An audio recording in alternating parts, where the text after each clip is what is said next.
Hello, everyone, and welcome to another episode of the InCube podcast. I'm really excited to share this conversation with you because I spoke with Nikki Elise, aka Sajedene, who is an incredibly interesting and diverse person in the esports industry. She has worked as a co owner of an esports organization, Digital Chaos. She has been a talent manager and player manager for a variety of players in the esports space. She has worked as a content creator, as an artist, as a host and caster, and has really kind of touched all various parts of the esports industry. And we got really deep into the business side of things. I was able to get a lot of insight out of her on what it's like to manage a professional esports team, what it's like to compete at the international in Dota 2, what it's like to work as a woman in the industry, and how to negotiate sponsorships and deals and put on a high prize pool tournament in esports, and what it takes to break into the industry as somebody from the outside with maybe not sort of a clear path through professional play into working in gaming and esports. And so I'm really excited for you guys to listen to this conversation. Thank you again for tuning in. And without further ado, let's go ahead and hop into the episode. I'm happy to have you on. How are you today, Thank first of you. all? I'm good, other than, it's enjoying the wonderful. We had this conversation for Arizona freaking extreme heat warning that we have. But I'm indoors, so I'm okay. And I have my iced coffee, so we're good. So yeah, Perfect. I'm ready to start my day. Ready to start my day. It's like 3 o'clock in the afternoon. But yeah. Gamer Yeah. schedule. That's just how it is. Exactly. Exactly. I mean, we are on EU qualifiers for any of the Dota people out there. So I am on True. EU time at the moment. And yeah, it's kind of weird, but normal at the same time. Exactly.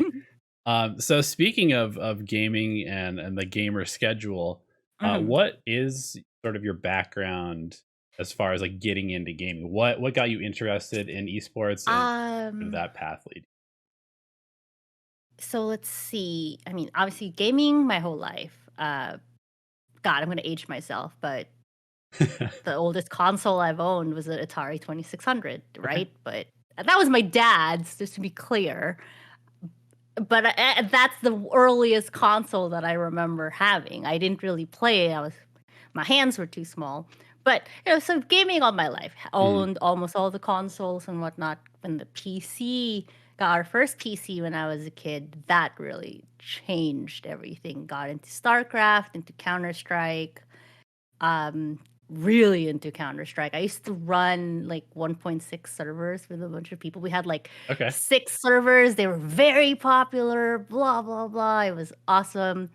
Um, but for the most part, it was just mostly gaming, like some competitive games. I did play in Cal. I'm not going to say how far I got because I'm Oh not wow, very good, but I did do that. that's legit. Um, I mean, I remember Cal. I played. ex- I wanted to get into like the Dota Cal League, or the I think it was the Dota mm, or the Warcraft 3 Cal League, because yeah. I'm like you. First PC game that I got really into was also StarCraft. Um, Mostly like use map setting stuff, but then Warcraft 3 Yeah. came along and I started grinding ladder and that, and then Ah, Dota. there we go, there we go. Yeah. I only played like 5 games of I watched a lot of Dota, watching my brother play, but I mostly sat there annoying him playing Dota, which now that I have played Dota, I feel so bad. I feel so bad for how much torture I did to him. Imagine you have an older sister coming into your room, flicking your ear because she thinks it's funny while you're playing Dota. It's awful. I'm a terrible person. But I digress. So I got into Twitch, honestly, was the big one that got me into the esports scene. I don't even think Dota was that because beta was not even out yet. League was just starting out on Twitch. And I'd be in my office at work in LA, and sometimes when there's a downtime or during my lunch, I'd pull up a Twitch stream and watch people play because I couldn't play video games. I worked full time. Mhm. I would come home late at night, like and wanting to play, nobody to play with because all my friends were like, "Oh yeah, we're done for the night." So I'd play by myself. So I'd be like, "All right, let me go. I'll start streaming then." I streamed the Gremlin hours, and people started watching. I was just looking for people to play with. And then that kind of snowballed into getting more into the esports scene because I streamed Dota. I had some of the pro players would come in because I would host like little tournaments in my stream, and they would, Oh wow. not to name names, they would just come in here and sweep these tournaments as if like, why are you playing in these like no name tournaments that I'm running That's for my amazing. viewers, just so you're destroying it so you could win some skins and stuff. But we ended up all being good friends, these NA Dota goons, and Okay. they asked me like, oh, what do you do for a living? And I'm like, oh, I'm a talent agent. I do this. I handle contracts, blah, blah, blah. And then that's kind of how it started. Is I got messaged at one point. A player was like, hey, we have an offer from an esports org. Can you look this over for us? Because I know that you said that that's what you do, and we're not really sure if this is like legitimate or not. And kind of went from there. Snowballed, Okay. and yeah. Awesome. So a So lot of I people actually really want to reaching dig into out that on a that. little bit more because Mhm. that has definitely been my perception of esports, which is that Yeah. I know that there are so many people who want to get into the industry because it's video games for a living. Hell yeah, right? Yeah. But what you just said there is like that's the way, is to bring a real world skill into an Mhm. industry that needs all these real world skills. Like you don't have to be a pro player to get into esports. You can be a Exactly. lawyer or an accountant, marketer, or like, a sports psychologist, like whatever. There's Mhm. everything is going to be needed that every other real world business as Yeah. esports continues to develop. So you getting in as a talent manager for esports makes a lot of sense because that's already what you were doing in Exactly. your regular life. So that's really cool.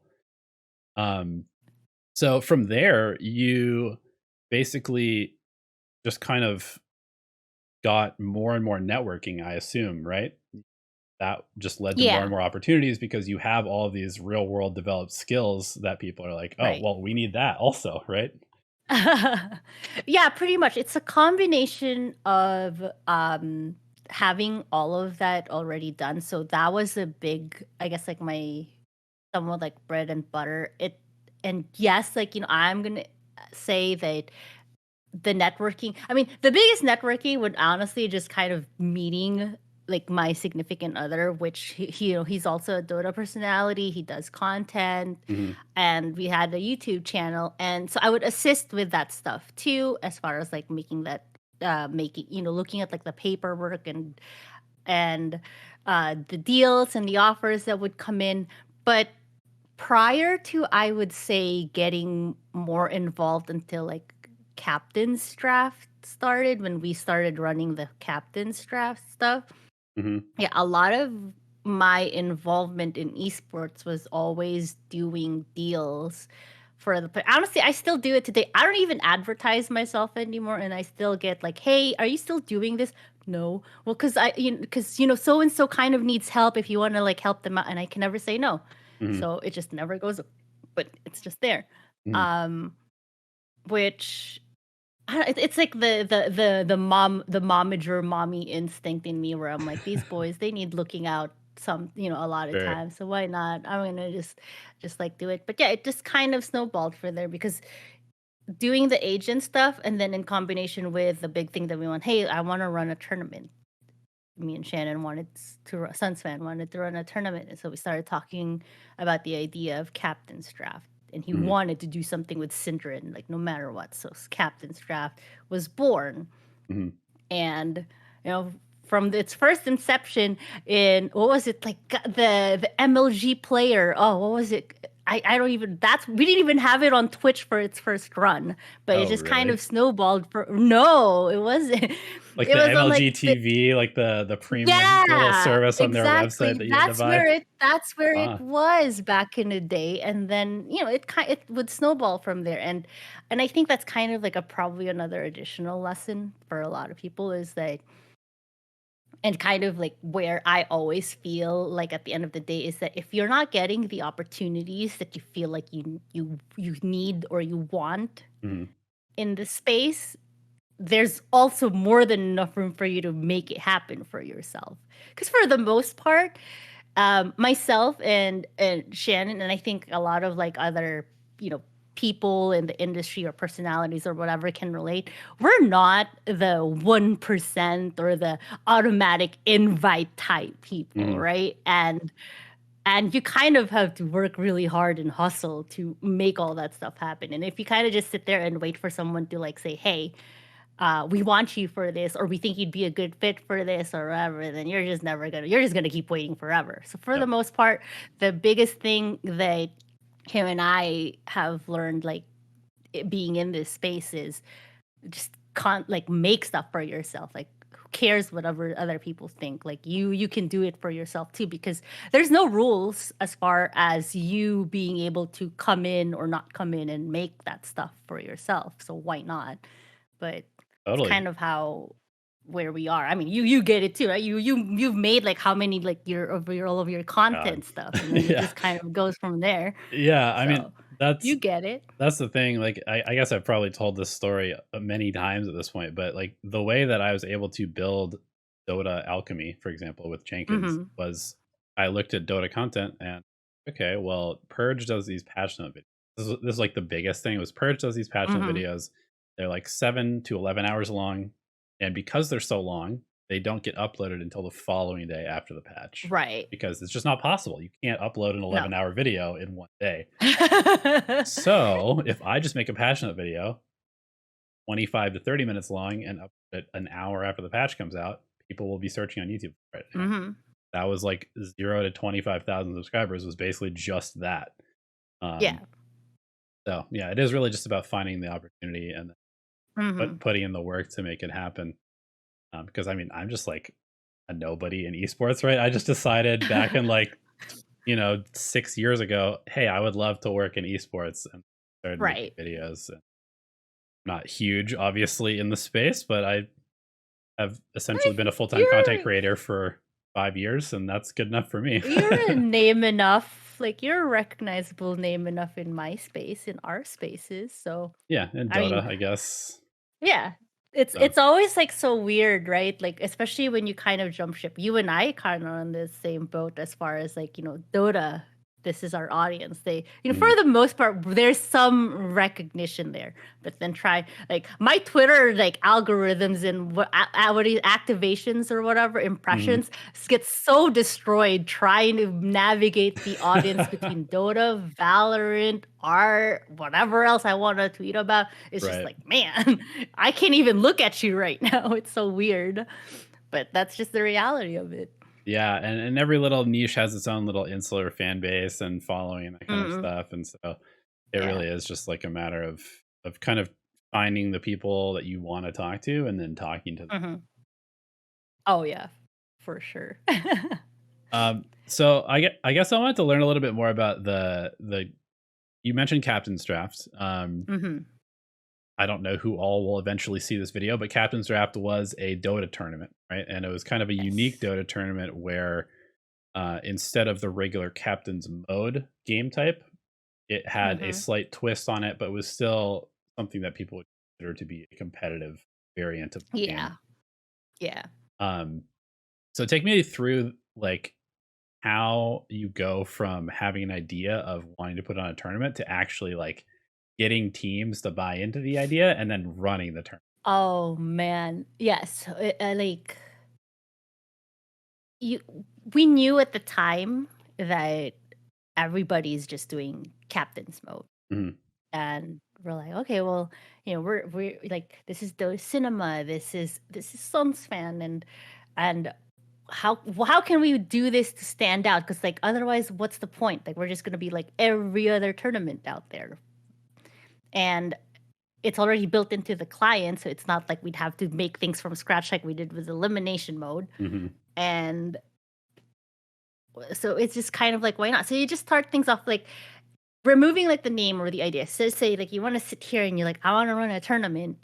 It involves a lot of work because you are, unless you have like the body or the, what do you call it, like the company to be able to spread out and assign like the tasks. You kind of have to start off with have a general idea of when you want to run it, and then you find your title sponsor because you need the money, unless you're going to be insane like, well, us and front some of that finances yourself, uh, you need something to pay the players. Like, hey, this is the prize pool, blah blah blah. You need money to pay the talent and anybody else that you're gonna need, like admins and all of that stuff.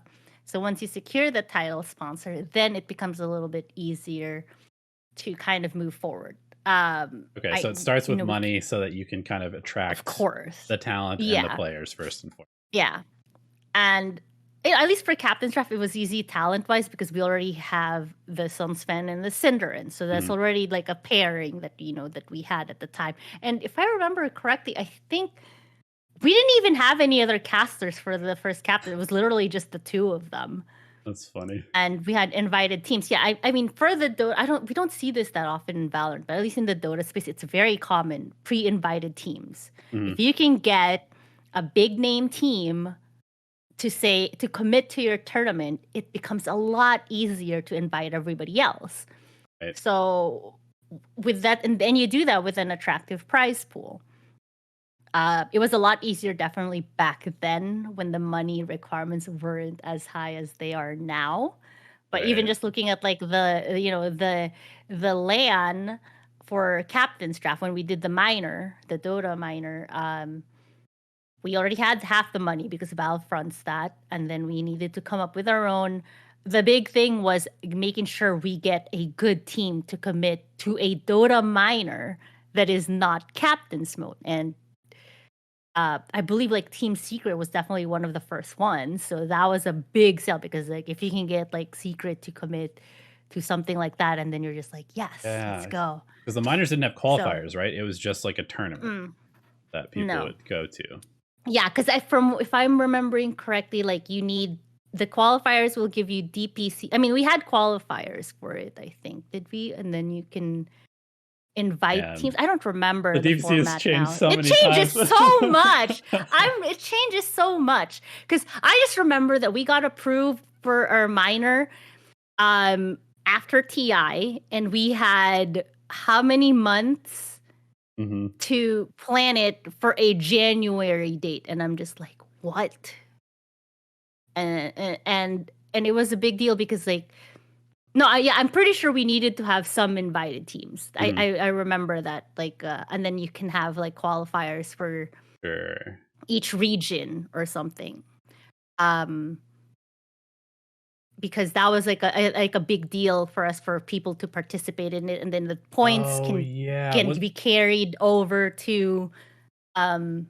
It just kind of adds up, and I think that was kind of a drama situation at the time. Is that there's Some some teams were teams getting that they want to invited that were some right. teams were just always getting invited and just getting Yeah, way more exactly. opportunities to play. I remember that Exactly, now. and then Yeah. some teams, like, were like, "Well, how do we get DPC points if we can't even, like, play?" It was a whole thing. That was Mhm. because this was the first DPC season. I don't even know if you can get away with doing a captain's draft in the Right. current iteration of the DPC, but back then, we did it, so we're just like, "Hello, we're in, we're done, let's go." Right. So, but, yeah, so that's just kind of like how you start, you start with the money, and then you have the teams if you can get it done, um or you just kind of go for a free for all. Because for Valorant, if we're going to look at that kind of ecosystem, it's kind of a free for all right now. And as I know, there's also specific rules, like if you made it to like certain like level in the challengers, you can participate in some of the third party tournaments anymore and all that stuff. So it's it just kind of comes down to making sure you have a good enough prize pool, because the prize money is what dictates the caliber of the players and the skill level that's participating. And I Mhm. think that applies for any esports. Yeah, that makes sense. And then having like a competent enough group of people running it, because if your behind the scenes is garbage but the front facing of the tournament is good, then you're okay for the most part, unless you have someone that starts like vlogging or blogging how terrible you are as a tournament organizer. Those are the death traps, right? You don't Right. want any of that. So it's also kind of depending on if you know and understand the people that you're working with, then you want to make sure that everybody as will come out of your event saying, you know, there was some issues, but overall I had a good time and I wouldn't mind doing it again. Then as a tournament organizer, you're just like, yes, I did it. Pats on the back to everybody. Let's go again. You know, and Mm, that's just kind of like how it starts. But yeah, money, honestly, money is the freaking driving force for everything in the industry. So sure. there we are. What about the developers? Like how Mhm. I mean, obviously Valve is notoriously hands off with all of their Mhm. games, but I assume if you're running a sanctioned event, you have to kind of run things by them as well as Yes. you're going through the process of organizing. As far as maybe even do you have to do that with sponsors as well and everything, or Um, yeah, so okay, so prior to the DPC, I'll just keep using Captain's Draft only because it's probably the best example of something that I've been a part of continuously, both in and out of the DPC system since like what? How long was our first Captain's Draft was probably like 2014, maybe earlier even. Mhm. It was no DPC. DPC doesn't even exist in our vocabulary back then, Yeah, and it was kind of what just is a a pro free for circuit? all. Exactly. We didn't need any permissions from Valve as far as how we wanted to run our tournament. There was no real rules. I think as long as you followed the public terms of service that they had at the time, where it Mhm. says if you want to run a tournament, this is like, well, you know, you kind of just agree to it and all that stuff. And you weren't even required to run anything on Dota TV back then either, if I remember correctly. Okay. But I I feel like, you know, you kind of have to be only because it's just easier to spect, like you sit in the you know, observer, but tickets weren't a thing back then, like none of that stuff. And then they introduced the compendium. So when Captain's Draft was the first, the non-official Valve event, I think that had a compendium because we programmed everything Mhm. for it, and yeah, so that was fun. That one we definitely were very involved with Valve as far as, hey, we're trying to do this. Is there any issues? And then Valve with their ways. Sometimes if they're, it's you kind of just have to get used to the idea of if they're not saying anything, I think we're good. Oh my And then god. if you hear from them, then there's a problem. But they've been a Gotcha. lot better about, you know, coming in and like, oh, this is awesome. And you know, it always, honestly, it feels so good when you get that message from someone at Valve saying like, oh my God, we just saw this. That's like amazing. Like good job on that. And you know, it's you're a child getting a compliment from your, you know, your parents, and you're just like, yes, thank you, dad, like I'm so happy, you're so proud of me, wow. but Gotcha. but yeah, like I mean, so yeah, as far as like getting them involved with now, with at least like when the DPC started, they had a whole full like document as far as how the rule set goes, what sponsors you can have, cannot have, all Mhm. that stuff. Obviously, with betting sponsors, it's like a big contention in esports. They're the one Right. with the most money to spend, Yep. but a lot of times the developers don't want that tied to their game. So it gets really hard to try and figure out, well, then where do we get that money? Mhm. So it's a really weird ocean to navigate with with that one. Yeah, I bet. I mean, um, the sources of income in esports as far as like sponsorship seems to be there's kind of like a core endemic like Hmm. group, right? Which is like computer parts and peripherals, and then like there's always like the energy sponsor of every tournament, whether it's Yes. Monster, Red Bull, or now Mate Mate or like whatever. I know. I Yeah. was like, where do I find this new one? I want to try it. It's like, I've done the Monster, we've done the Red Bull. Let me try this one. What is this? And then there's like all the other fun stuff, the balls or whatever. Right. Yeah. There's But, definitely some very interesting hmm, energy drinks out there. But I definitely remember because I went to the was it Captain Draft 3? That was the one in DC? Or was that 4? four. 4 was the Four. minor in DC. So I Yeah. went to that tournament, and if I remember correctly, you also had like Events DC as the sponsor, and Mhm. they were like an Yeah. events organizer in Washington DC with like infrastructure in the So city. yeah, so events DC is actually very interesting as far as so their events, but it's literally just being sponsored by the city themselves Oh, because they are cool. a part of the city. Yeah. So that was a really cool partnership that we had with them. Um, as far as, hey, the city wants to run an Mhm. esports tournament, help us out here. And we're like, heck yeah, let's go. So yeah, so I thought that was like very, very interesting as far as it's kind of like why our sponsorship content, if people didn't even realize it's technically sponsorship content, but not was this is all the fun stuff you can do at at DC. This is Right, the like going to the history of things. monuments and stuff like Going to that. the Okay, sure. exactly. So we're just promoting the city and I mean, I honestly, it was like probably like one of our most favorite like partnerships. And then we also had um NASA with Midas mode stuff. So there's Right. always just like those really random fun sponsorships that you can definitely bring in. I mean, non-endemics like they can be really really fun to work with. I feel like, and then eventually you can start looking at them as maybe they can be endemics in the scene because what actually defines an endemic um, we're seeing a lot more food Mhm. and food delivery services Which being kinda makes sense, sponsors right? in the Because 'Cause you're scene. spending a lot of time in Mhm. your room and, like, I don't wanna get up and go Yeah, cook, I might as well order food. So exactly. those kinda make sense, but, like, with something like NASA or, like, the Oh, city yeah. of You're like, DC, "What?" like, how does that pitch go, you know? Like, how do you pitch a brand like So that to be interested in esports? Obviously, just from I mean, both you and I know, and anybody who uses a little bit of logic can see that, Mhm. gamers are also other people, right? They have lives Right. outside of games, so they could be interested in anything.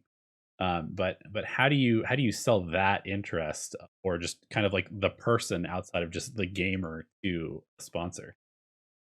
So, I would say those 2 in a way were kind of special circumstances, where you kind of do it circles back to the thing that I said at the start where you do you make things happen for yourself or for Mhm. whatever passion project slash thing that you want to do and people will take notice and they will see that stuff and that's kind of how it worked out from what I remember from the NASA one. It's just someone who works at NASA who was a fan of Mhm. slacks and then it kind of snowballed from there and Okay. then the events DC, this was around the time when we had the team and our initials ever since Dota Cinema was always DC. And then they're like, what is this company that does esports that has the same initials as us? That just kind of makes sense.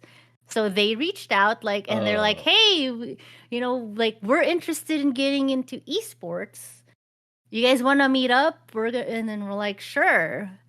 And then it wow. just Okay. go from there. And then because it really does like open your eyes though as far as oh my gosh there's actually potential opportunities outside of these endemics because prior to those two specific situations um if you told me that like hey you can get NASA to sponsor something that you're doing or well what are like crazy other sponsors we have like vape sponsors and all of it like Oh my god, I remember that. like Right. like you don't think about that kind of stuff like coming into this and then this space it just esports is just growing and growing more eyes are coming into this and then now what like at least like in the Valo space that I've seen the tournament the game changers that we had makeup brand be the Right. sponsor. I got some fabulous freaking free makeup from that. I'm so excited. I helped out another it's not necessarily it's more like a show match thing, but that was with Tampax, Mhm. which is for you guys out there, it's a tampon brand. It's I feel like everybody female should probably hygiene. know that by I'm now. But just in fair case. point, But yeah. that's kind of something that you're like gaming. You would never really think that like they want to get involved. But guess what? There's a lot of women that play video games, Mhm. and that's another like big niche big audience that people aren't really touching up on, because especially if you look at it from the traditional business perspective, a lot of companies will market to women. And this goes back to, if I want to, really deep dive into this, and we talk about film and movie TVs, there's a reason why prime time viewing and a lot of the commercials and ads that you see on channels like the main channels, which is CBS, NBC, ABC, and Fox, why the type of shows that they have, they're always the generic formulaic, the same type things, and why the commercials Mhm. tend to cater more femme than male, because that is the time frame where families will sit down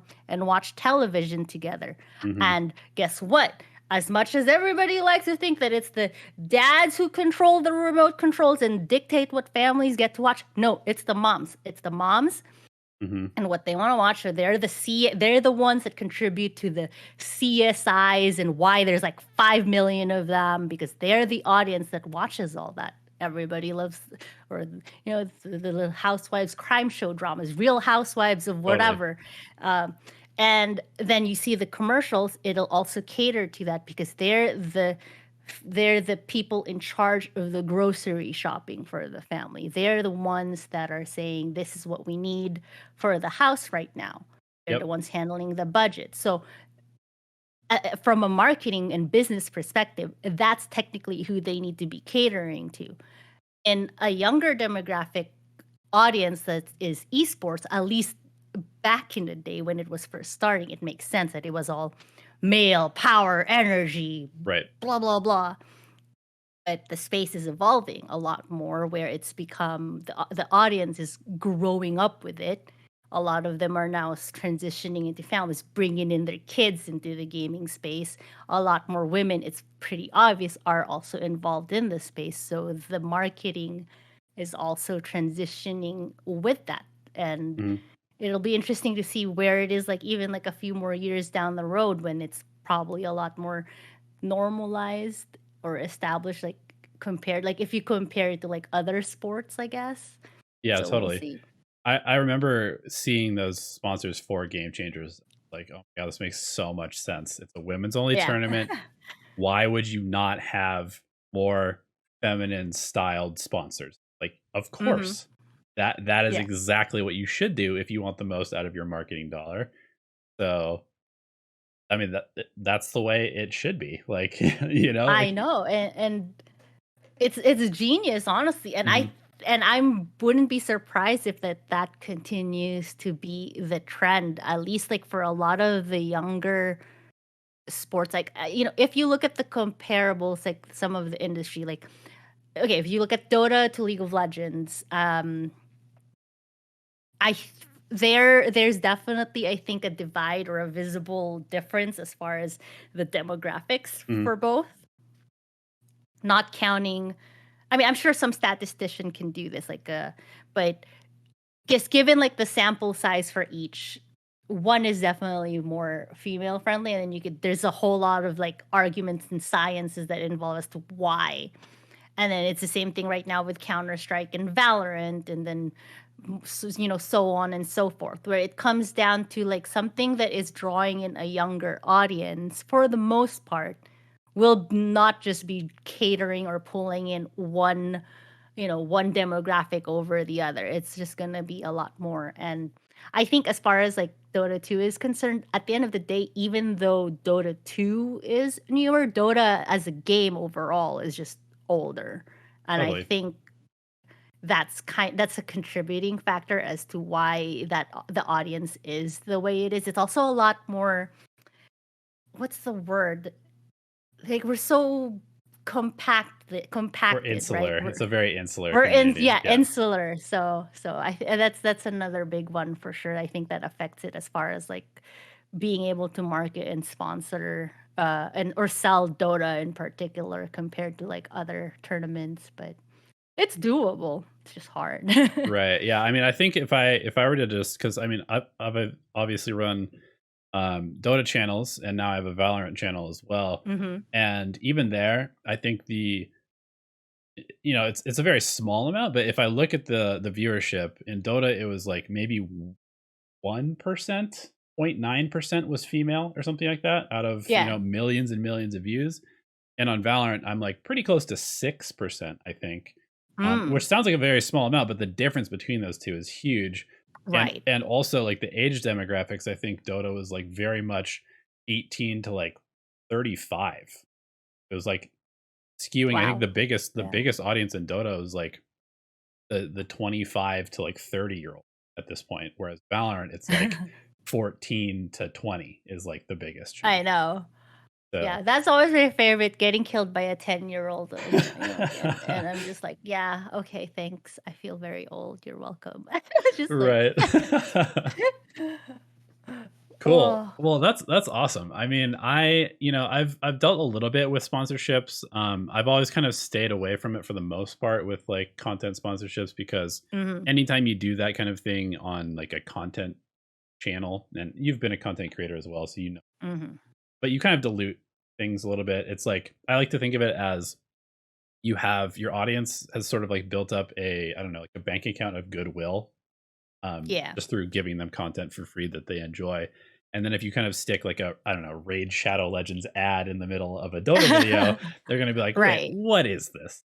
But because you have right. this goodwill built up, you can kind of like withdraw from your bank account a sponsorship, but then you have to kind of like Yeah, make it back up to them and refill your bank account again. exactly, exactly.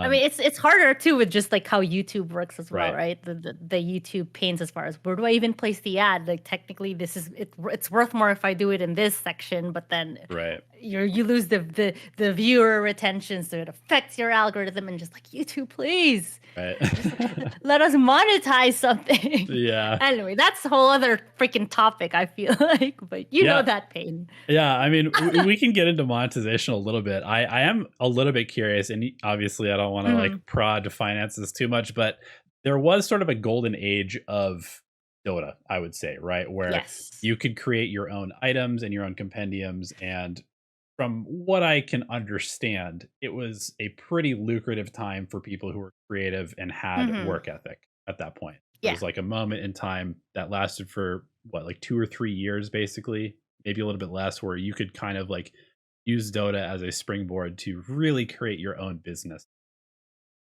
Yeah.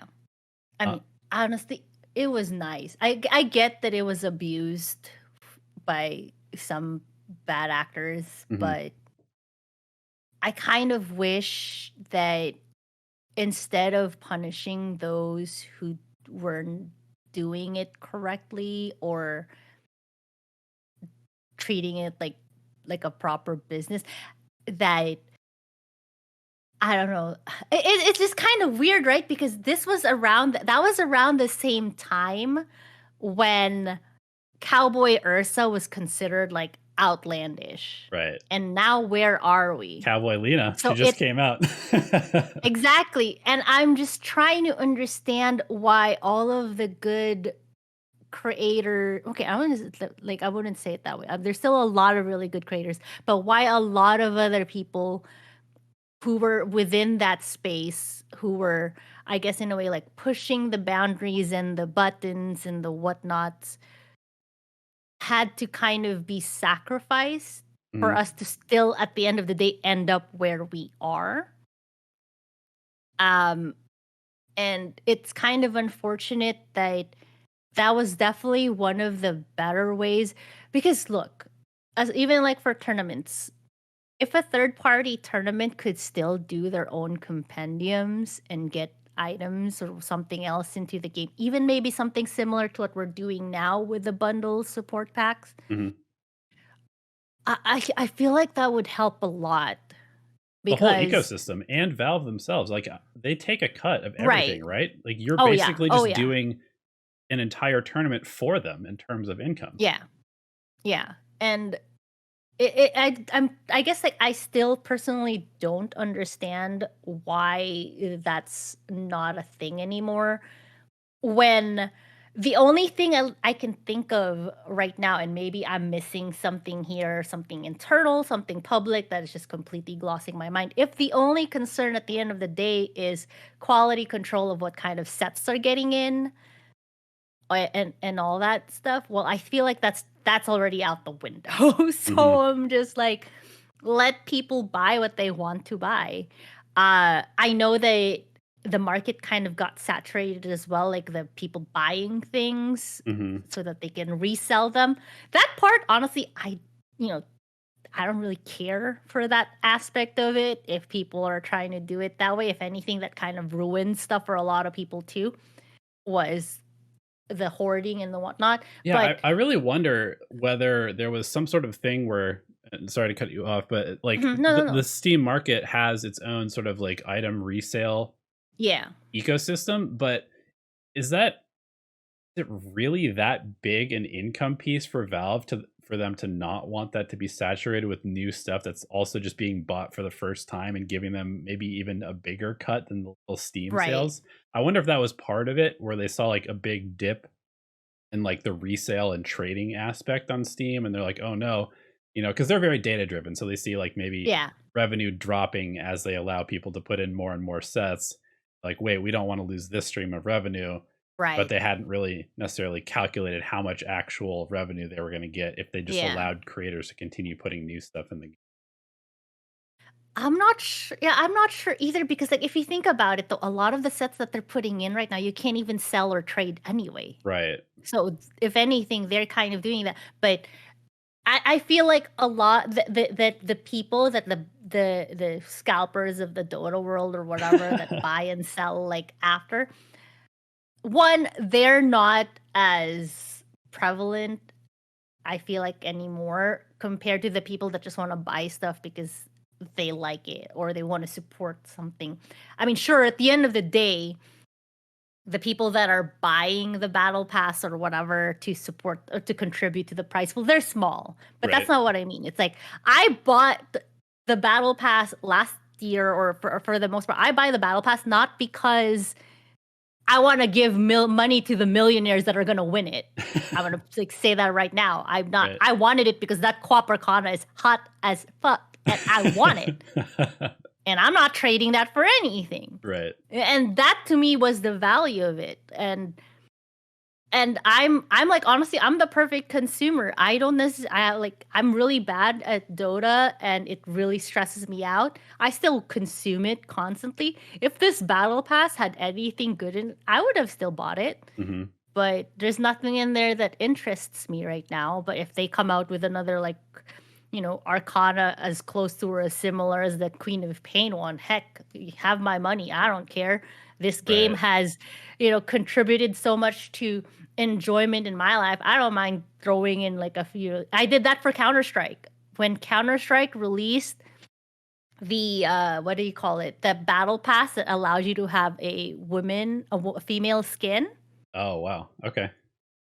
Oh, you bet your butt I bought that thing Hmm. because I have been playing Counter-Strike since 1.4, 1.5. The fact that I can play the character as someone that looks like myself, Valve have my money, use this as a starting point of saying, "Hey, a lot of people want to buy this, we should do more." Hmm. That's how I feel. I'm all about like supporting the developers when it comes to that stuff. But they have to have a reason for it. And it's kind of, I feel like we kind of went a little bit off topic, or I went a little bit off topic, but to circle back to the whole tournament organizing thing, I feel like with maybe the schedule's not as forgiving about this anymore, but third party tournaments, it would remove a bit of that chip off of their shoulder if there was a way for them to monetize in game, especially if you cannot have betting sponsors as a sponsor. True. And I think Team's kind of similar thing too, right? Because we used to have that. Remember the Vici freaking Oh, the couriers and uh stuff like that. yeah, Yeah. like why that's you don't see that anymore. And I'm just like, why? It is so weird. Like, I mean, I would love to just get an actual answer out of somebody who works at. We'll never get that answer, but it's like No. it just seems like not only that, but you almost open up the whole ecosystem to just be more of like a meritocracy to some extent, where Mhm. like you could have a new tournament organizer. It doesn't have to just be ESL and PGL and whoever running the tournaments. You could have somebody who's like, all right, I've got sick 3D artists. I've got an awesome tournament idea. We're going to put together our own thing. We're going to fund everything ourselves, and we're going to make the Mm-hmm. best items in the game, and people will pay us to run our tournament. Just and they get something from it also in the game, which is cool. Yeah. And like every year at TI, I go through all of the, I browse Reddit, I go through like the sets.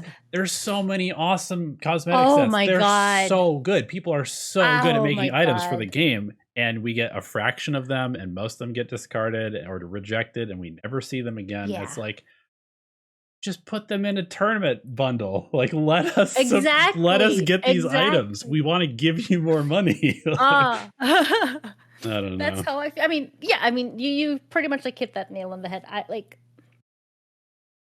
in our timing here, we got really we really like hit that stride where The Juggernaut set if from DC. I mean, that was uh it. That was it. it was, yeah, that was part of our compendium. And I feel like I don't know where we would be in this space if we were not able to do that. And I'm just trying to imagine we probably how much more involved we could be in that space Hmm. if we're still allowed to do stuff like that, as well as kind of I don't know. Like you said, I feel like there's room for the big boys, the big orgs, the big TOs, and the medium-sized ones. But for the medium-sized ones, and smaller ones, it's definitely a lot harder now to stay within that space. Hmm.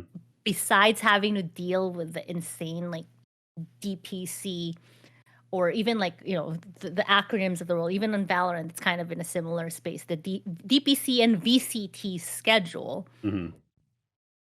to find a way to come into this, but and be able to find a way to like monetize things if you can't really if you're not like the type of like person who has those connections to the sponsors and all that.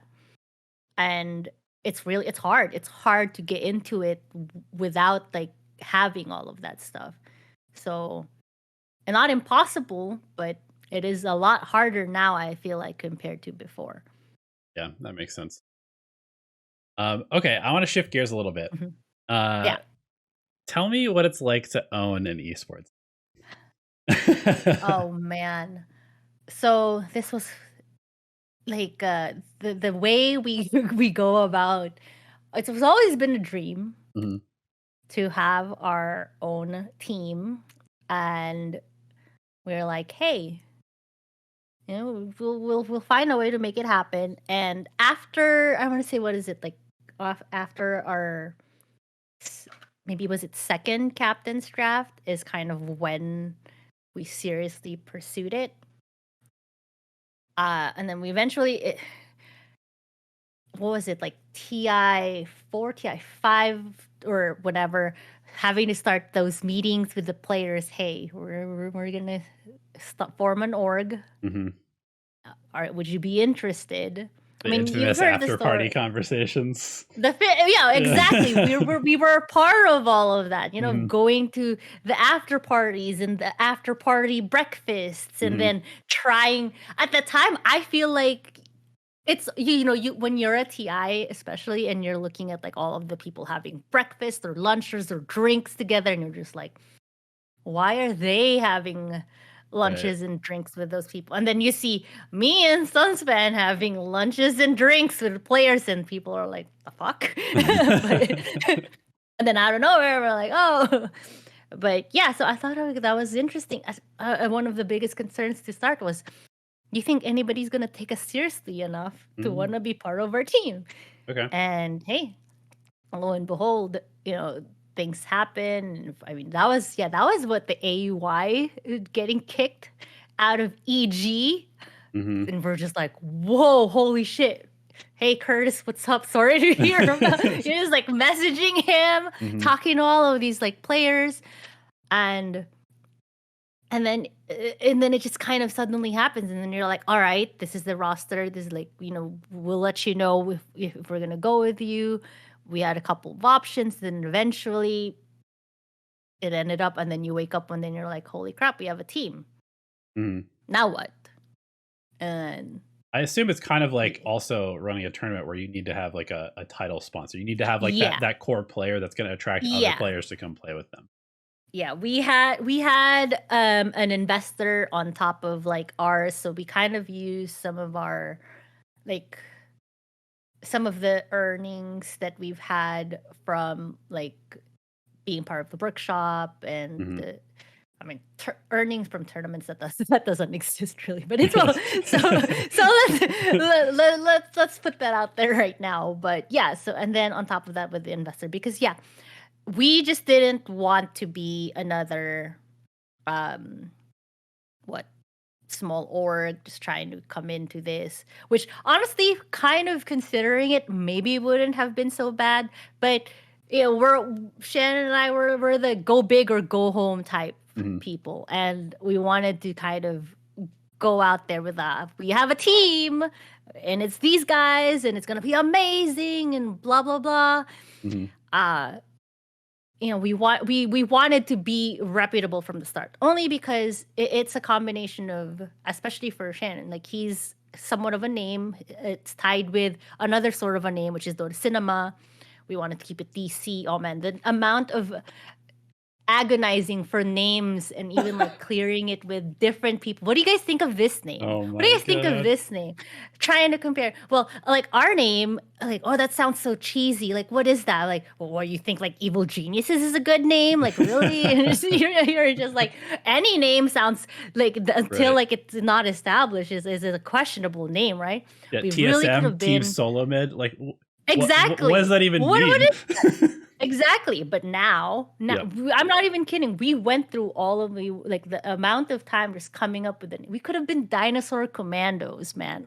I'm still so sad that'd have about been that. sick. I mean, Unicorns of Love. That's a legitimate LCS team or LEC or whatever. Exactly. Yeah. Exactly. I'm not even kidding. I was like selling Dinosaur Commandos so hard only because of the merch opportunities Oh for hell it. yeah, hell yeah.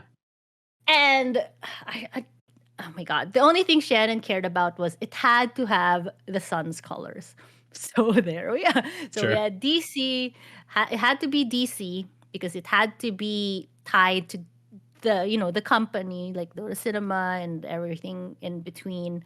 Make sure that all of that gets carried over. Mhm. We and as much and yeah, the announcement video got a lot of flack, but like looking back and like if you think about it, at the end of the day, the way we branded and marketed the team, and it kind of even carried over when it became chaos by itself, Mhm. was that it's the brand, because that was some, I think, a big thing that was an issue, especially in the Dota space at the time, was the players as individuals. There's not a lot of there's no reason to kind of be in love with a team. Like I wanted what I have about Team Liquid, where it doesn't matter what their roster is, I Mhm. will be a Team Liquid fan. But I wasn't like that because of Dota. I was like that because of StarCraft. Right. So the idea was we need to come up with a team or an org that it doesn't matter which players are in our org, the fans will remain fans. And how do we do that? What's the constant here besides the team itself? And at the time, we're like, well, let's leverage Shannon, Suns fan, being the owner of this, Mhm. because he does have, his small following, the Dota Cinema following. We understand the demographics of Dota Cinema Mhm. was more casual, but there is a pocket of people that are into esports in the Dota Cinema audience. So how do we transition them to being digital chaos fans? So that was like the whole, thing. And as much as it got lambasted on Reddit when the announcement video came out, Mhm. overall the goal worked out. Honestly, it did what it did correctly, and that Digital Chaos was Suns fans' team, and that's how we wanted it to be known and seen, and that's how it was. And birthed like the Suns fanning your way. It's Totally. a whole thing. It totally worked. I mean, I would say, regardless of what the finances were on the backside, I think that it was a Hmm. success. Like, it's very hard to come up with a team and then like push yourself into a space that's already established with many Yeah. names that are already established. Especially in a game like Dota. Like, holy shit! I mean, how many times have Cloud9 come in and left the Dota scene? How many times has CLG come in and left Mouse Sports? Like all these huge orgs Right. that have either lots of money or lots of VC backing, and they just can't stick because they can't build a relationship with their audience. I mean, Hmm. Yeah. ultimately, that's what it comes down to, and I think that's definitely something that's missing in esports. Is that point that you were saying, where it's like there's no brand identity for most of the teams; it's player identity Hmm. that runs them.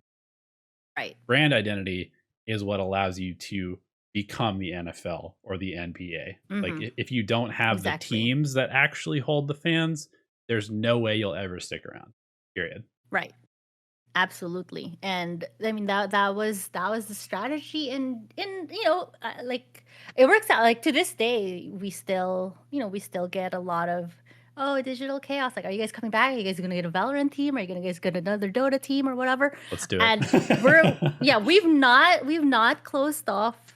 I mean, barring some legalities and whatnot, our idea or mentality as far as having another team Mm, down the road, it's not closed, but we also learned a lot from doing that. So, as far as like how we would want to do it moving forward, it'll be a lot different if we do go down that road again. sure. But it just kind of comes down to same thing with like any tournament that I would run. Is like, how financially secure would it be so that I don't have to cough up like and destroy our bank accounts for it? But Sure. we'll see. Okay. And yeah, so we don't need to go into like sponsorships and that kind of stuff for teams because I assume it's fairly similar to a tournament. You have to find people who want to work with you, who believe in your ability to draw eyeballs, which is the same as a tournament. So instead of going down that road, I want you to just tell me a little bit about the TI run because that was Oh, probably one of the craziest moments that you guys have all been through, and just tell me a little bit about that whole experience of like, okay, you go to TI. sure. Obviously, getting to TI itself was kind of a surprise, I believe, for you all. Sure. So, okay, so I guess like just the one thing about the sponsorships that I Mhm. would touch up on, if any team or players that are out there like listening to that stuff, you want to know what the hardest, why the whole idea of having an established org is important versus just like the players, is that the hardest thing to sponsor for a sponsor to look at is if we give you money to sponsor you, where are you guys going to be 5 months from now, a Mhm. month from now, even? Are you guys still going to be a roster? Because if not, then what's the point? And I think that's the biggest thing as far as the hardship of finding sponsors for teams is if y'all don't, suffer through some of the hardships that you do and you change rosters every time, you're a hard sell. And that's just, I guess that's about my thing for that. And that's me coming from a team owner, a player manager, and someone that is an agent or or player manager representing people and players trying to sell you. Like, toughen up a little bit or think about this before you guys disband for the next like qualifier run or something like that. It's hard to sell you when you're not consistent. That's all. But Yeah, the no, TI. that's a good point. I mean, I coached an EU stack for about 3 months, 4 months, or something like Mhm. that, leading up into the second DPC season, and I think there Yeah. was like 3 roster changes in like two Yeah, months, something like that. It's like it's very hard, hard, right? Mhm. Cuz you not only have to to build think about chemistry, it but like, also just like you said from the sponsorship. Obviously, it's right. like You can't sell them because yeah, as a sponsor, like you're saying, well, who's on the roster? Well, it's this. mhm, And then you message him a month from, oh, hey, this person's not in the roster anymore. So how does that work? Because unless you're signing it with an established org, everybody's signing an individual contract. And then now what? right. It's just like a whole pain. But okay, TI run. TI run. I mean, Shannon said it before. I have no problem saying it as well. It's a freaking fluke, and at the same time, it also just shows like how strong that roster was, even though they all. How do I phrase this nicely? There was a lot of problems with the team. A lot of interpersonal issues. Sure. And so prior to TI, we were literally on the road for like about a month. I remember, what was it? We did. I don't remember being home for like a month because we were doing a bunch of qualifiers, and then we did what was it? Summit, Nanyang, and then Star Ladder back to back to back. Mhm. I don't remember Fly, what hotel, order. play tournament, fly, hotel, play tournament, etc. Yeah. And there was a lot of tension. And at the time too, so to kind of like go prior to that, if we circle back a little bit, right? That was the roster that we formed because Team Secret decided that, hey, we do not want two of our players anymore. Mhm. Goodbye. And at that time, our roster that we were so excited to announce because, oh, this is gonna be so good, suddenly is now what? EG? And we're just like, what? Oh, that was fun. That was so fun. And I Wait, say that with run all me the sarcasm in the world. run Woo! me through that a little bit. So you Okay. had a team basically. Oh So yeah, we because it was Bulba had- and AUI. Yeah, it was Bulba, AY. We had Thebin. We were Mhm. trying out Rezo, and then Saksa. Mhm. And we've been scrimming. It was amazing. They were gelling so well. It was looking so good. Mhm. And we're like, oh my god, this is gonna this is the fucking roster. I don't know if I'm allowed. This is a roster. Oh, It's good. gonna be so good. Oh, we go to bed. The next day, we're supposed to plan because the roster locks are like at the end of the week. The next day, we're like, all right, what do we do? Or we should plan our announcement video. And then we got the, hey guys, we need to talk. And Oh I'm my like, god. what? Because it was around the time when I think EG announced their roster changes. We didn't think it would affect us. Mhm. And like that was, I think that was the day before EG announced like the roster shakeup, like so and so left or whatever. And then we were already gelling. It was great. And then we had we need to talk. And that was what? That was the week of the roster locks. And we had and I didn't know what to do. Shannon and I, we were just speechless. We were dumbfounded. We were like, what do we do? It was like, this is it. We're dead. We have nobody. But they haven't decided at the time. So we're like, we're going to wait. We're going to let you know. And we were hoping, okay, maybe they're not going to go because they got the offer. Maybe we're not going to go. They'll stay with us. We've treated them so good. Like, it's going to be great, right? And then we got the heartbreaking news that yes, some of our players are now going to leave. And we thought we'd have at least maybe 3 out of the 5, but that wasn't the case either. And then we're just like, what the heck? And at that point, with DPC, the roster locks coming, we were like, how do we find players with just like a couple of days left in the roster lock? We're dead. It's done. What do we do? Mm-hmm. And for anybody who's listening, sorry, but for anybody's listening, this is how quickly this stuff happens. People will just decide, I don't want to play on this team anymore. And then as soon as that one piece leaves or 2 pieces leave, everybody else is like, oh, I'm starting from scratch also because I don't care anymore. What's the point? Yeah. Right. What's the point? Like Rezo, he was like, what am I going to do? Like, I don't have I'm like, I can't. We're all in literally the same boat. We can't. Who do we find Right. At this point. And then Shannon was like, well, maybe we can try to build around Rezo. If he finds a stack, we can just sign them.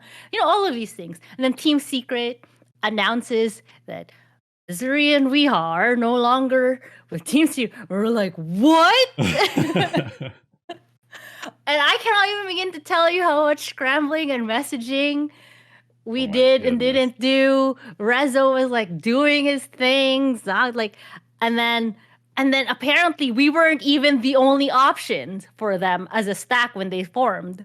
Because I think Moo at the time also was, and we're just like, what? It was just everybody was kind of scrambling. We had, I want to say, 2 days to the roster lock, if that, maybe less. Oh my god! Because they got dropped 2 days before the roster. I remember it was a big drama. It was crazy. Mm-hmm. And then I don't even know how it worked out, but it did. And then they're like, all right, let's do this. And that's so crazy. And at that point, because Misery and we were in Europe, right? Because they were playing for a European team. So it's Rezo and Saksa. Right. That was our stack. Our NA stack was 4 Europeans and Moo. Right, but you'd at least been scrimming with Rezo and Saksa, but they were still exactly. as you were scrimming? Yeah, we would do East Coast servers and whatnot. But we knew that we'd be bringing them over, at least. That was already the plan from the beginning, was to bring Rezo for sure. Rezo wanted to play in NA. And we're like, okay, we'll bring you over. So I was already actually dealing with that. And then Saksa became available. So we're like, okay, let's, definitely, if you're interested in coming over here, we'd love to do. Because one of the biggest things that Shannon and I were very old school. We're like, we want a team house. If we have a team, we want a team house. So we got a team house. And we flew everybody over. That was fun. Oh man, boys, being a mother, being a team manager / mother has made me I'm not having kids for a very long time, if at all, after that situation. Let me just say that. I don't mind it at the same time, but man, when you're, shout out to all the managers and momagers out there, as far as all the stuff that you have to do. When I told you we did the back-to-back traveling and tournaments, all that stuff, there'd be times where jerseys need to be washed because you have to wear them and you can only put up with stress gaming stink sweats for a while, so you have to wash those jerseys, right?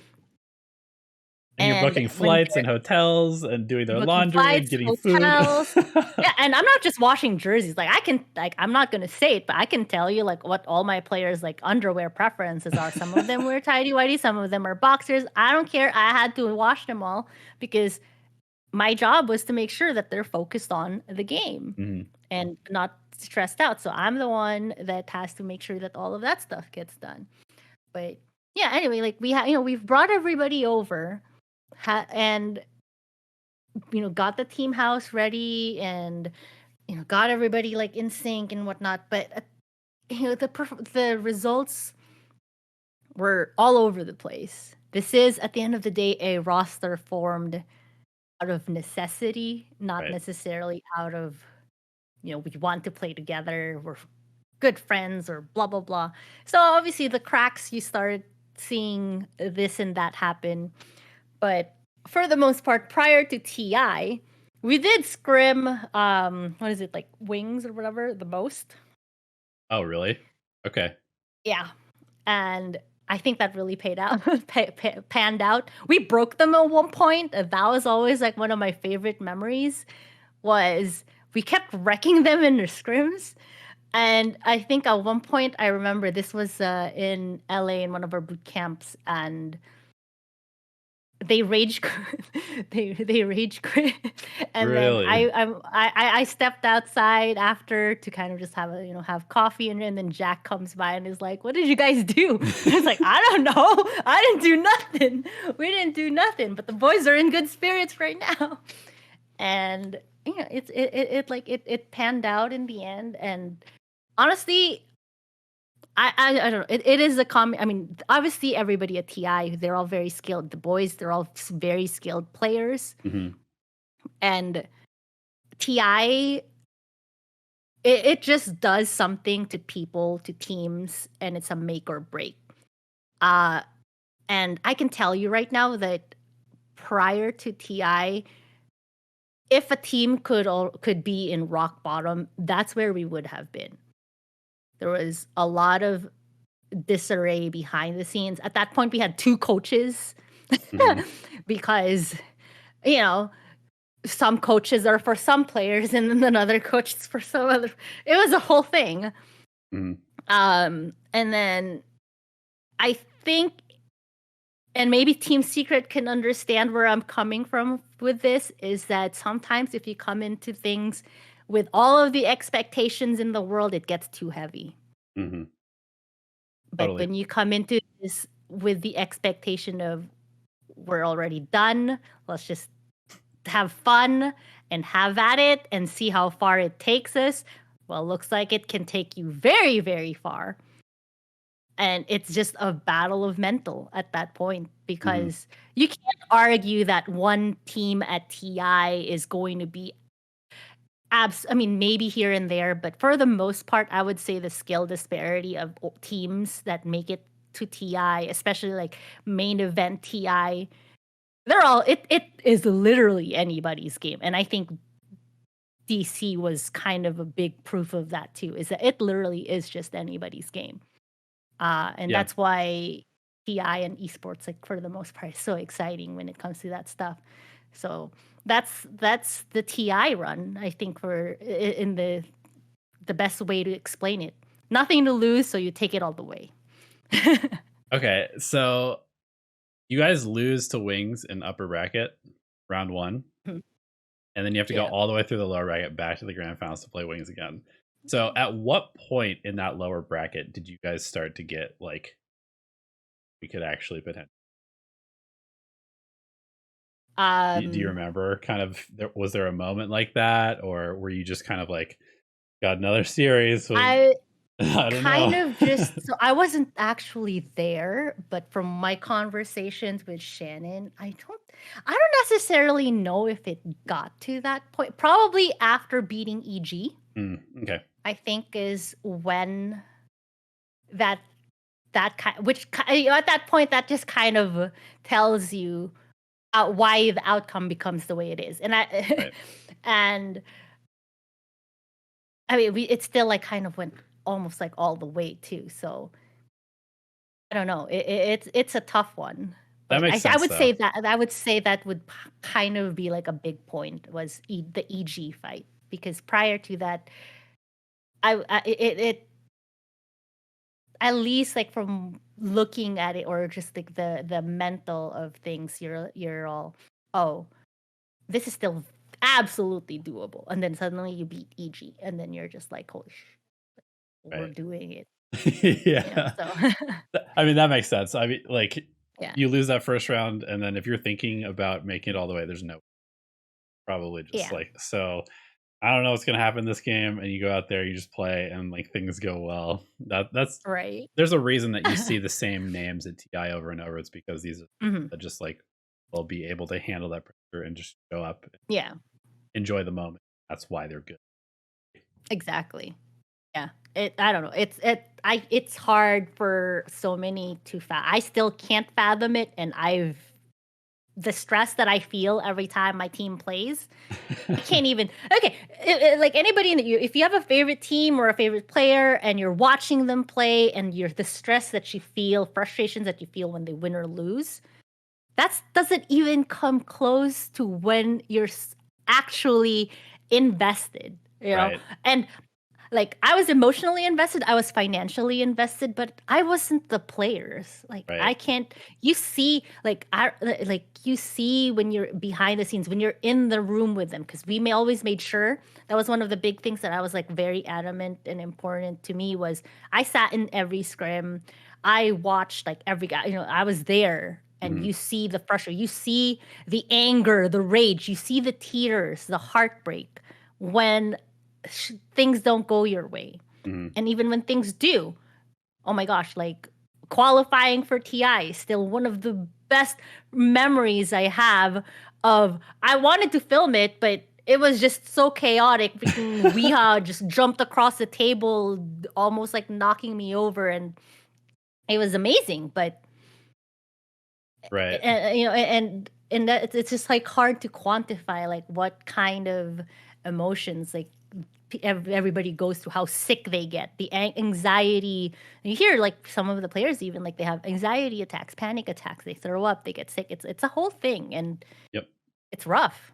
So Yeah. yeah. I mean, I remember like because I was a pitcher in high school and Ooh. college in Mm. baseball, and I just remember like feeling very sick to my stomach every single game that I got there, even if it was against a team that I knew I was gonna beat. Like Right. it was just like until I had gotten through that very first couple of pitches, it was like, what am I doing? Why am I playing Yeah. this game? It's so terrifying to go out there and play this game, and then you actually get into it and it like becomes fun, but the Exactly. anticipation leading up is so bad. Oh Cool. my All right. god. Well, that I mean, this is all bringing back so many memories because I was there. I went. That was Uh-huh. the. This was TI 6. So that Mhm, was. 6. I think that was the first TI I went to. That was the first TI I went to. Oh, dang. So I remember that being there for the EG versus eHome game. I remember being there for the whole DC run. Uh, God, crazy, just crazy, crazy event. Yeah. Um, and that was actually the event where I think it was maybe just like after the first day or so, but because it was my first LAN tournament that I'd actually ever been Mm. to, where I was just like, okay, esports is real. Like, there's no way that esports does not Yeah. become a global phenomenon. I've been here in person. I've seen how much it matters to everybody, players, fans, everybody included. Like, Mhm. this is it. Like, this industry is going. That's cool. I'm having some reminiscence right now.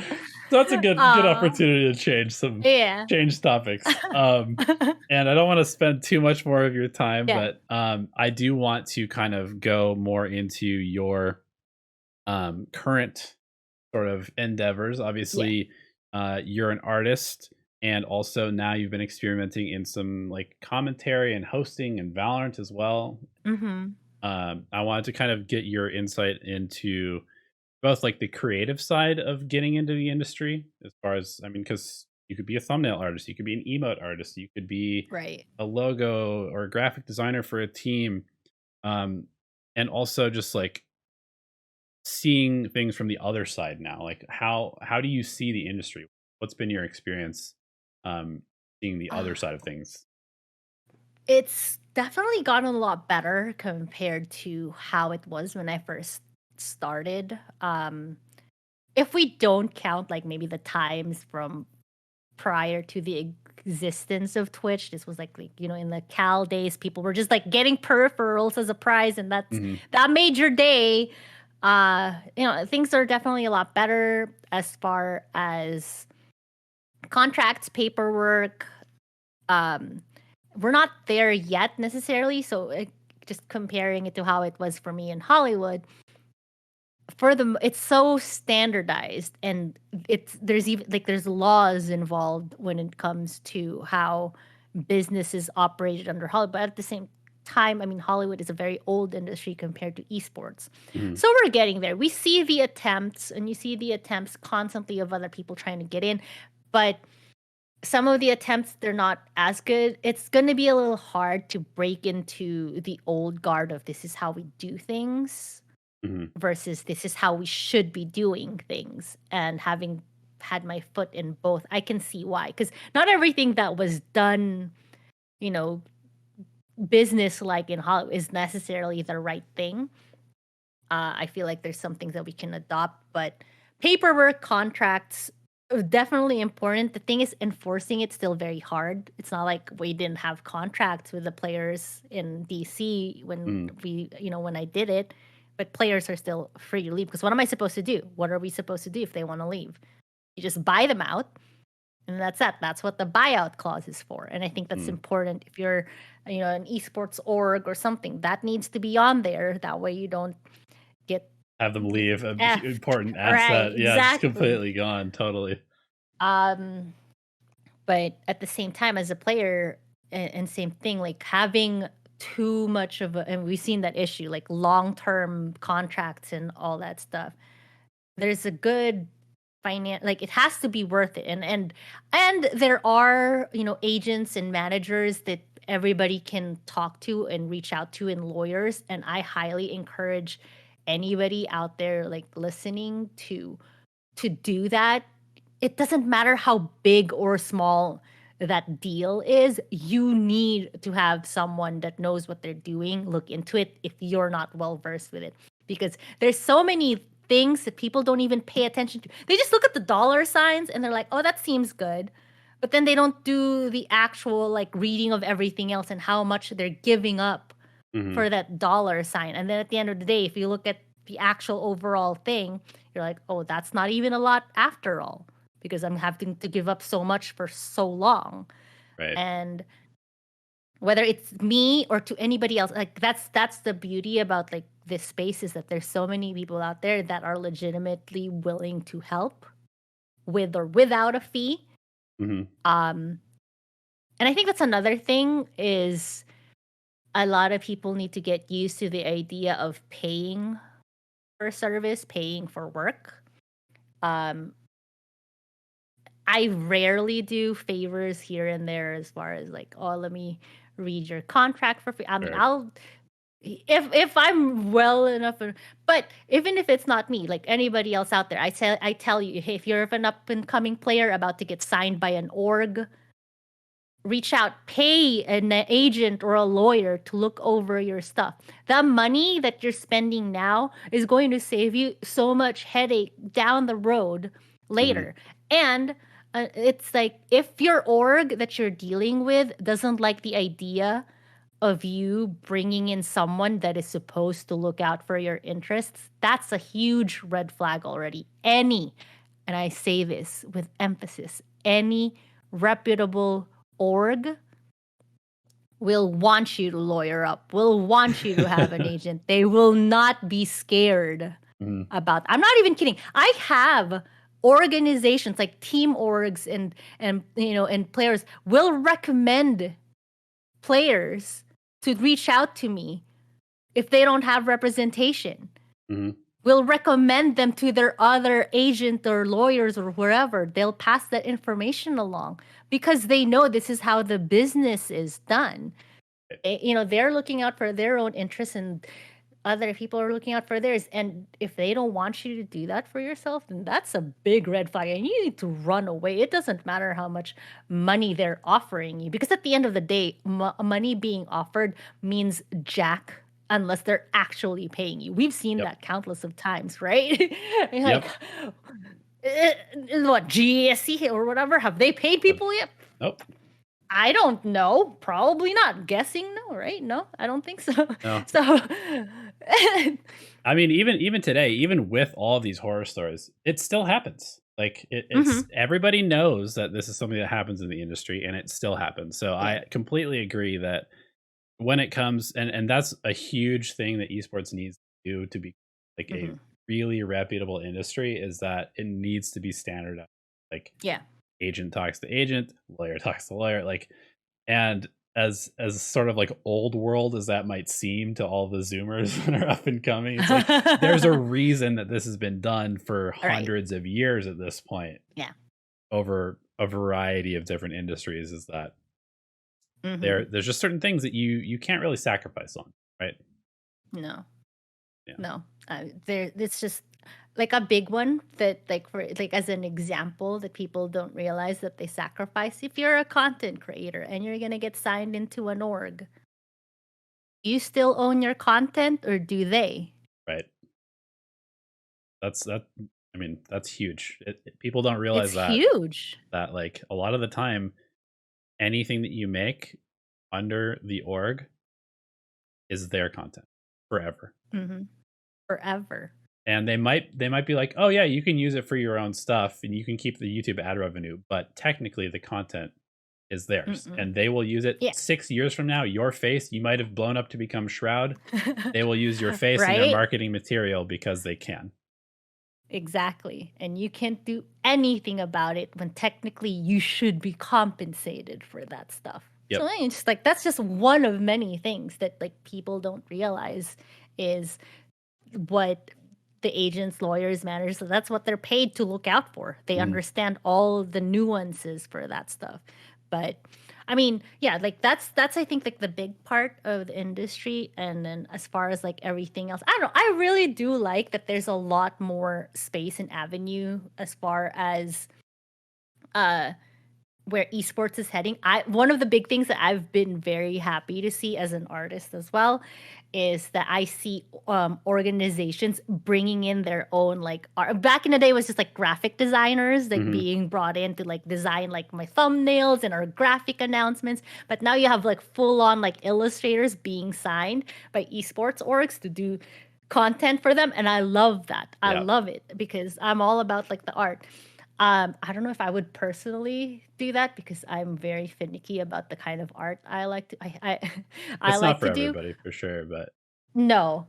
Not closed off to the idea, maybe if any esports org is listening, but at the same time, I I wouldn't be sad if I don't ever get that. I'm really weird about my art. I don't know what it is, but for my friends, I am very excited. I love looking at art. I love so any esports org out there. There's so many really talented artists that you could be bringing in to elevate your content. So do that because it really helps, and you're also providing a job opportunity for other artists out there. I mean, we've seen it like so many other job opportunities, like the whole life coach, Mhm.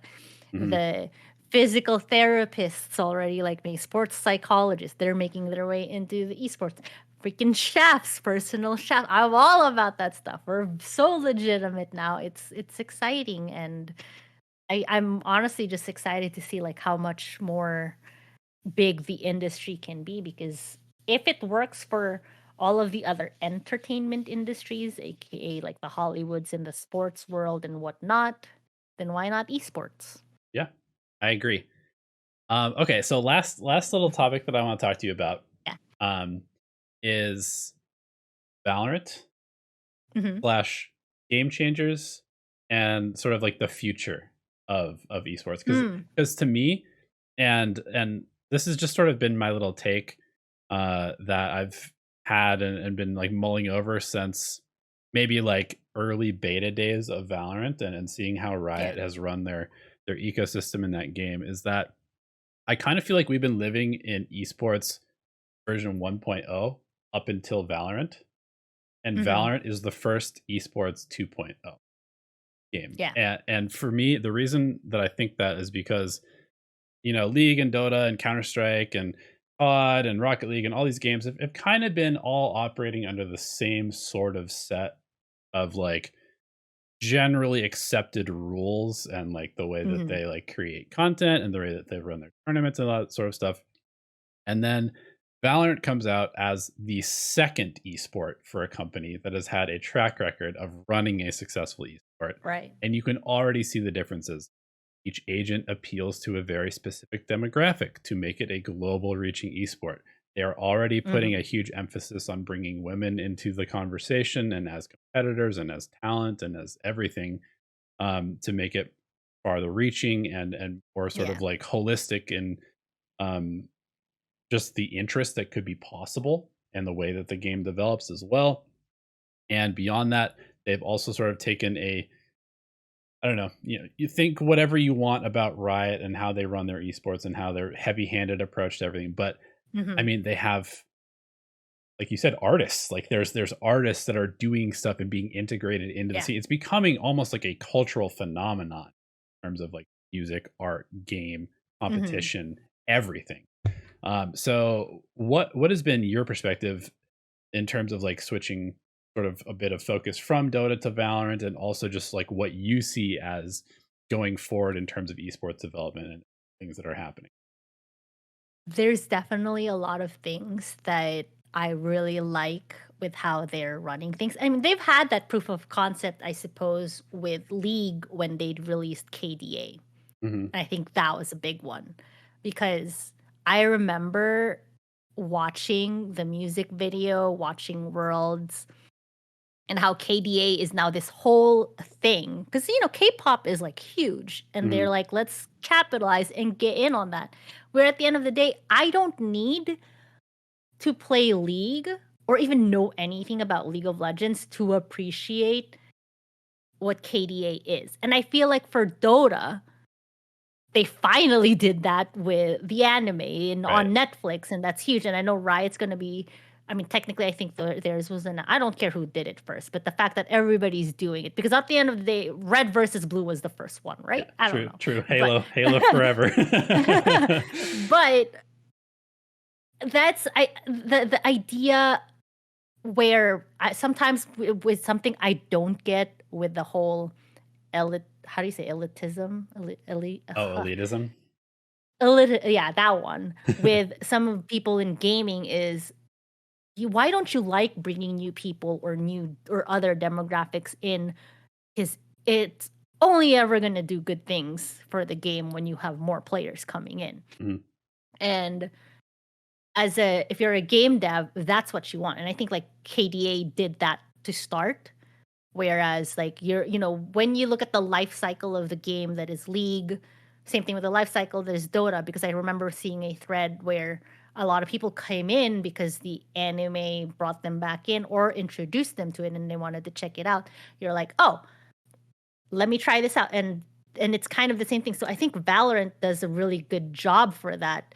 Whereas a lot of people, especially a lot of males, do not understand what it's like when everybody asks, why do women like to play support? I don't like to play support. I just like to play characters that look pretty or that look like me or that can cater to my power fantasy of, hey, I could be this person. I could be that person. And I'm sorry, at the end of the day, no male character really makes me feel that way. Women characters do because I'm a woman. So I like to be able to pick a character that kind of mirrors or represents me or what I can be. Mhm. And Valorant does a really good job of that. There's really strong, powerful, kick ass women on there that I enjoy playing. Mhm. And they're really fun to play. And then Riot kind of took it to a whole new level by they created this esports ecosystem, this tournament system, and then made a sister to that is Game Changers that allows and encourages women to compete. And everybody keeps bringing up, oh, they're not as good. They're not as good. Well, that's the thing. We're still starting. Of Mhm. course, they're not going to be as good. But in time, the goal is that it'll encourage more women or more women to play. It'll encourage them to think that I can actually be better at this if I devote that amount of time and effort to do this, that hopefully someday we will have those women just integrated with the men and we wouldn't need the Game Changers stuff anymore, the Game Changers initiative. And I would love to see something like this for Dota. I know there's always those attempts. Mhm. We've had the Dota Valkyries, the Deso Ladies, and all of that stuff, but it's gonna be very difficult without the support of the developer. And that's just the honest like reality of it, is that you need the backing, because that's kind of what we saw with the DPC as well, is that at the end of the day, without the developer being involved, as whether they want to be or not, you need to be involved for it to stabilize. Otherwise, you need to give up all of the control and all of the power to allow the third party system to take over and run it themselves, which is not happening anytime soon as far as I'm aware. Right. So I Yeah, mean, for all I know, maybe it's happening tomorrow, but who knows? So True. I mean, yeah, I've never really understood that whole argument of like people being like, "Well, why are we having like women only tournaments?" Mhm. But why are we giving a slot in VCT to Southeast Asia? Like they're Yeah. clearly not as good as North America. They're clearly not as good as Europe. We've seen that. We can look at their gameplay. We can see them compete against each other. But at the end of the day, we want them to be able to be as good. And so Right. you have to give It's them a slot. You have to give them access to good yeah. competition and to have something to strive for. Otherwise, you're just going to lose that entire audience and that entire like potential of players, and who knows what kind of ecosystem will spring up from broadening, bringing more to it. Yeah, I mean, we've come witness to it with DPC. Hmm. Everybody literally said that when South America got a Yeah, DPC slot, and they're like, "Why? Why? They're so bad. They're so bad. They're so awful. Look at where we are." 3 South American teams at TI, crazy stuff. Exactly. And they Exactly. deserve to be there, to be honest, at this point. Like, it's not Mhm. just like a pity slot, like it I mean, No. in the beginning, it might have been a little bit of that. They certainly were not as good, but it didn't take very long for them to suddenly No. become a really relevant region, and, I mean, the player base is enormous in South America. It Them and is. Russia basically carry Dota at this point in terms of viewership. Exactly. So, Exactly. Exactly. I mean, and that's the all the proof that you need to like show anybody. It doesn't mhm, have to necessarily well, if you give a region or a demographic the opportunity to constantly try to fill that space, they will eventually catch up and mhm, be better. Because if South America in the DPC did not have their own slot, they'd constantly what have to compete in NA, at like 100 then ping and or like, at all right at yeah. 100 ping, it's not fair to them. And I feel like it even circling back to DC and how, yeah, sure, it kind of panned out the way it did, but when we brought in European players to NA, they're bringing in a different region's knowledge and skill set into a region and injecting that, and then you kind of saw the same thing happen when NA and EU players started filling in slots in the South American DPC. All of the other orgs and players, that's who they're learning from. Mhm, So you're scrimming and learning against these people, and then eventually your skill level is going to go up. And if we translate that to like things like game changers, I've said it like many times in different like various formats. Teams like the female teams, the women's teams, eventually you don't want to only be playing in game changers or other female only tournaments. You want to start signing up for all of the other ones. But will you get wrecked in the beginning? Sure. But the only way to get better is to play against people who are better than you, mhm, so that you can learn from them. You can incorporate that knowledge and that information that you get. And at the end of the day, scrims, they're fun, they're great, they're supposed to be a learning experience, but they're not the same thing as actually being in an actual competitive or tournament setting. And use game changers and use all of the other female tournaments that are popping up to kind of start, do as a stepping stone. But eventually, your goal or the goal needs to be, I want to be, a VCT champion. And it doesn't matter necessarily what roster or what org I'll be a part of. I just want to be good enough to be up there. I want to be the next, like, you know, Tens or Boaster or whoever. Or if in Dota, you want to be the next, like, I don't know, puppy or something. Like, why not? yeah, Why not? Like, totally. I mean, I consume a lot of Valorant content, and I mhm, watched an interview with, Cloud9, Mel, and Alexis, mhm. and they were like, "These other teams need to start playing VCT." Yeah. And they were the first team that really went out there in VCT, and they got wrecked initially, and then they started getting wrecked less. They started getting wrecked less, and then they beat some like tier 2 all men's teams. Mhm.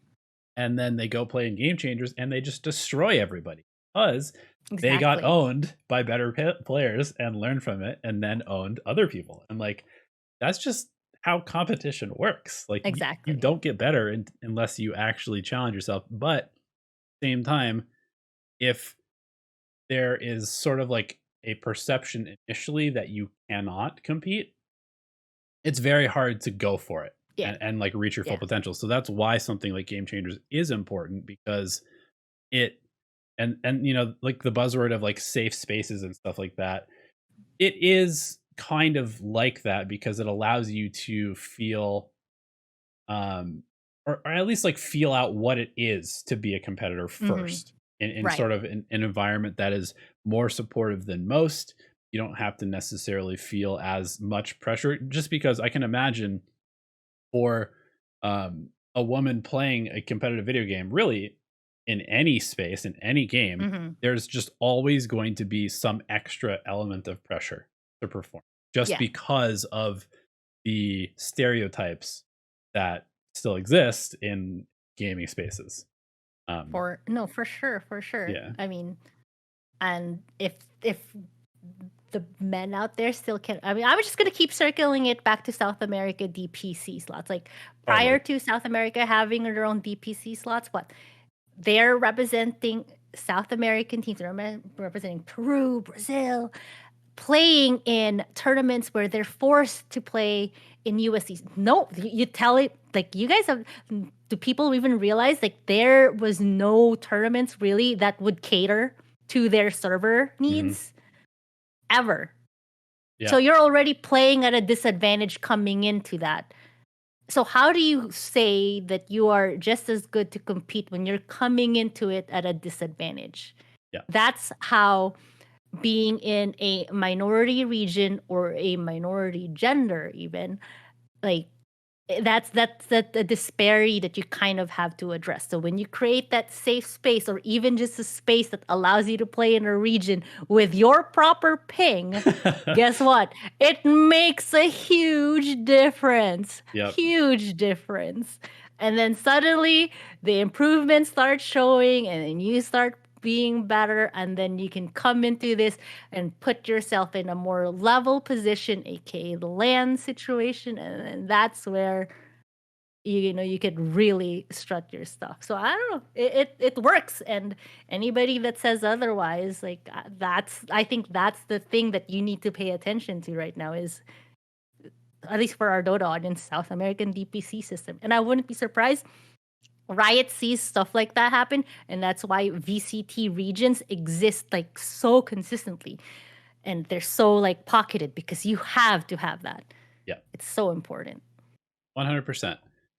Okay, so I just want to say thank you for joining me. Mhm. This has been super enlightening. I hope other people who are watching and listening have learned some stuff from it. I do have two little Yes. tiny nugget final questions for you.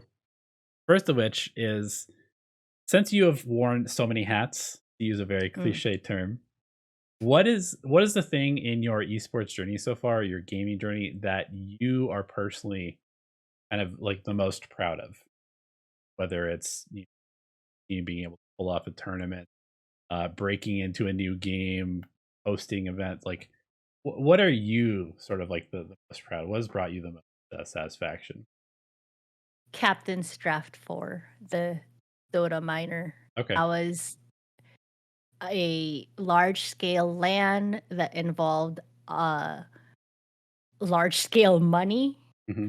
and not even exaggerating, for majority of that tournament development, uh I did like most of the work on my own, Hmm. and I would not recommend that for anybody, but literal blood, sweat, and tears.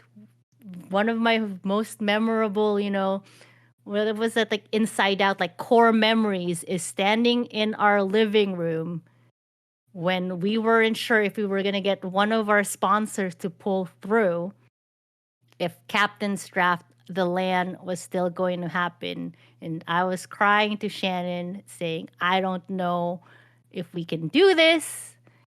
And then we were worried that we were going to have to come crawling to Valve and say, this, sorry, we turns out we can't do this. And then eventually it worked out.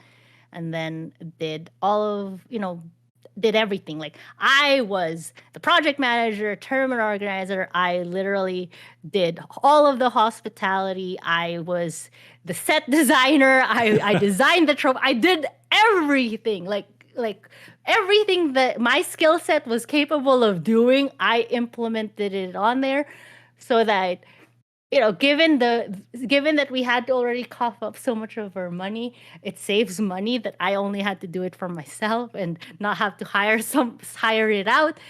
And after all of this stress, that was done and it was wrapped up, and the reception for the most part was very positive. Even with all of the hiccups, like the freaking weather, Oh my god, it the was having so to find cold. heat. Why was DC having the worst weather? Like, were you there after? Because I'm not even kidding. It was 70 degrees the day after the tournament. And I'm Yeah. like, why? It, Why? it was like, what? It was like 15 degrees or something like that. Or like even lower. It was like the craziest like weather anomaly that like they had, and then it was like 60, 70 degrees the day after the tournament. It was Yep. beautiful and sunny, and I'm just like, you couldn't have done this during my tournament week? Really? God, why? But it doesn't matter. At the end of the day, despite all of that, despite like our tech issues, and we had to do what that freaking Phil, oh my god, it was good and it turned out well, and learned a lot of lessons from it. But at the end of the day, and I don't do this often. This is like something that if I had a therapist, they would tell me, you need to start owning your stuff more, which I'm trying to do. And Shannon's been kind of helpful with like helping me do that too, because I'm always like so used to just being, this is Shannon, and that's his, like, he gets the spotlight. I'll be in the background, always supportive. But like that was my thing. That was my baby. I gave birth to it with all of the struggles, and there you go out into the world, graduated with a mango in your hands. What up? Like, so yeah, that to me, out of everything I've ever done, that's probably my biggest like Awesome. accomplishment. Do I want to Awesome. do it again? I don't know. Maybe. maybe with like some more set in stone backing and all that Exactly. stuff. Exactly. Awesome. Exactly. Okay, so final question before I let you go is Yeah. just, what are you the most excited about for the future of gaming and sports? What do you see maybe in the next like 2 to 3, even 5, or even 10 years? What is on the horizon, or what would you like to see happen? Um, I would like to see us on primetime TV. I know where esports is like on ESPN sometimes, on like TBS, cable, or something like that. But I feel like, although I don't know how this is going to work, since I feel like it's pretty backwards. Because we're seeing major sports coming into like the streaming Which, yeah, space, totally. but I still think it would be cool to have, I don't know, maybe like TI on NBC or something like that. Have like freaking like what, Bob Costas announcing it or something. Can you imagine? I Oh don't my know. god. It comes full circle. I feel like you still need both. Hmm. Um, and honestly, okay, it might be an accompaniment to that, but maybe the thing that I do want to see, and it's going to happen no matter what, because the audience will just keep getting older. Uh, it's just how normalized esports is going to be moving forward. Where if someone says, "Oh, I want to be a professional player for Dota," people aren't going to be like, "What?" Or you play video games for a living? What? Now it's getting there, but eventually it's just going to be so normalized to the same point, like, nobody bats an eye when you say, talk about the NBA or MLB or anything. Like, it's so Right. normal. Yeah, You don't have totally. to be a fan, but you get it. It's there. Mm, That's that's great. what I see. Yeah, I Yeah. totally get that. I mean, even now, like people ask me what I do. Oh, I make I'm a media producer. I make YouTube Yeah. videos. Yeah, exactly. You come up with all of the Yeah. crazy titles, right? What other crazy titles like have like I make video content on YouTube. Every time YouTube I think is my go-to because Twitch it kind of is still like a little back and forth, especially given some of the things happening with Twitch right now. YouTube is always still like a safer thing to Okay. say, or I don't know, like I'm a content like I stream on Twitch and they look up Twitch. I'm like, you do that? And I'm like, no, not that. Not that stream. No. No, it's not me. It's all good. But yeah, or I play video games for a living. No, actually, my big one, because like we have like our Dota stuff, like our skin or displayed, like our it's like, oh yeah, I design stuff for video games. Okay, That's nice. the like I work in the video game industry. I That design. works. I'm a video game designer, and I can't get into it because how do I explain the monetization of the workshop? I'm like, Right. so Then it's like people buy digital items. They don't actually. Right. All right. right. Never mind. Let's cut that one off. Totally. Oh my god. Okay. Thank you so much, Nikki. I really appreciate all your Mhm. insight. And I hope everybody else enjoyed this conversation as much as I did. With that being said, where can people find you? Do you have anything that you want to plug as far as like where Uh, can people what should people check out about what you're doing? Probably just. I mean, the thing I keep the most up to date is probably like my Twitter. I'm really, as someone who works in entertainment slash social media, I'm really good with everybody else's social media. I'm really bad with mine, but Twitter is the one that I keep the most up to date, I suppose. But yeah, so I guess that's it. And honestly, I'm anywhere on the web. It's just Sajedene. Okay. That's yeah. We'll put the link Whatever in the new description thing. below, and people will probably be able to see you, whether it's Hmm. Dota or maybe casting, hosting some more Valorant. We've seen that a bit recently, so be sure to check Yeah. her out on the platforms. Yeah, we'll see you in the next episode. Not sure who the guest is gonna Hmm. be, but hopefully it'll be as entertaining as this.